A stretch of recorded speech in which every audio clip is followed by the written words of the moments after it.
Alhamdulillahi Rabbil Alamin. Allahumma salli ala Sayyidina Muhammadin wa ala alihi wa sahbihi ajma'in. Ayat kursi diturunkan pada suatu malam setelah Rasulullah SAW hijrah dari kota Mekah ke Madinah. Surah ayat kursi dibawa oleh beribu-ribu malaikat untuk diwahyukan kepada Rasulullah SAW.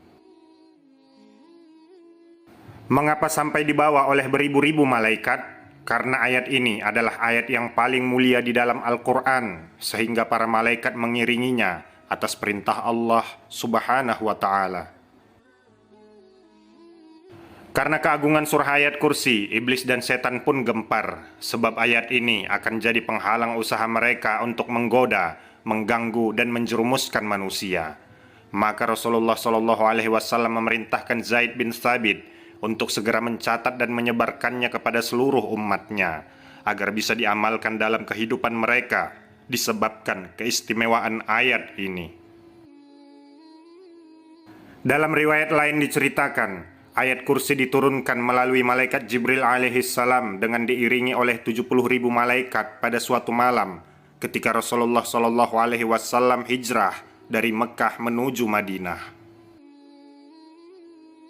Ayat kursi berisi tentang keesaan serta kekuasaan Allah Subhanahu wa Ta'ala yang sangat mutlak.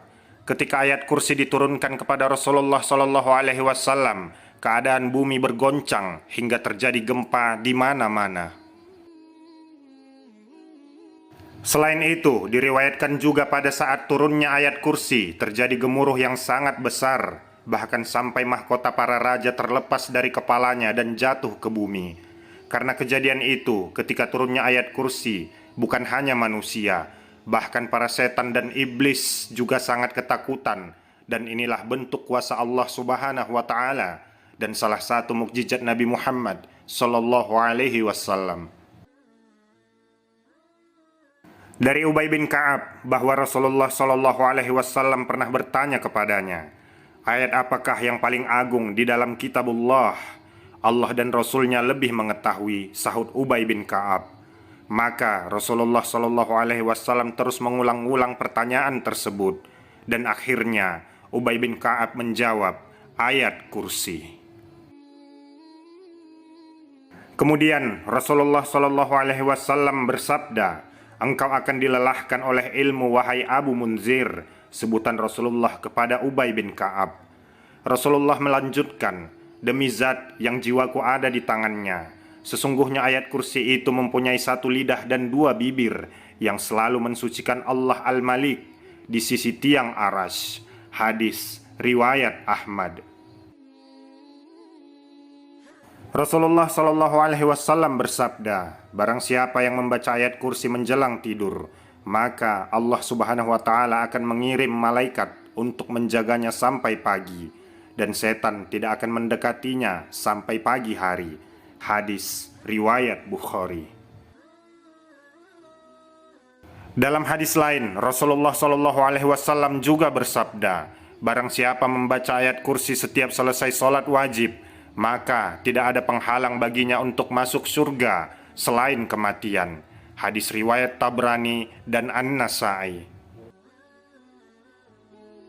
Bacalah ayat kursi saat keluar rumah, insya Allah malaikat akan menjaga dari semua sisi. Bacalah ayat kursi saat masuk rumah, insya Allah kemiskinan tidak akan menimpa. Bacalah ayat kursi setelah berwudu, insya Allah derajat kita akan dinaikkan. Bacalah ayat kursi saat hendak tidur, insya Allah malaikat akan menjaga sepanjang malam. Bacalah ayat kursi setelah sholat, insya Allah jarak antara kita dan surga hanyalah kematian. Dalam ayat kursi, Allah Subhanahu wa Ta'ala berfirman, Allah tidak ada Tuhan melainkan Dia yang maha kekal, lagi terus-menerus mengurus makhluknya, tidak pernah mengantuk dan tidak pernah tidur. Kepunyaannya apa yang ada di langit dan di bumi. Tidak ada yang dapat memberi syafaat di sisinya tanpa izinnya. Allah mengetahui apa-apa yang ada di depan mereka dan di belakang mereka, dan mereka tidak mengetahui sesuatu pun tentang ilmunya, melainkan apa yang dikehendakinya.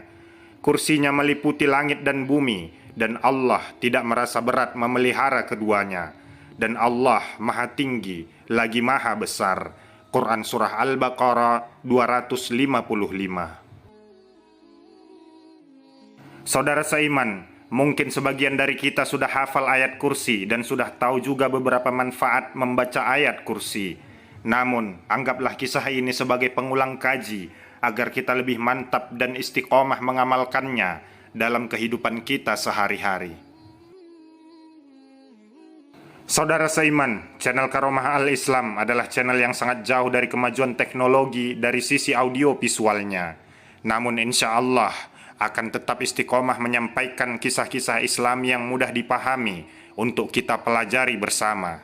Karena tim dari channel Karomah Al-Islam adalah kuasa Allah Subhanahu wa Ta'ala, doa dari kedua orang tua, doa istri, dan doa dari kalian para pendukung channel Karomah Al-Islam. Terima kasih segala perhatian.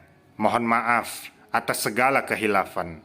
Subhanakallahumma wa bihamdika asyhadu an la ilaha illa anta astaghfiruka wa atubu ilaik. Walhamdulillahi rabbil alamin. Assalamualaikum warahmatullahi wabarakatuh.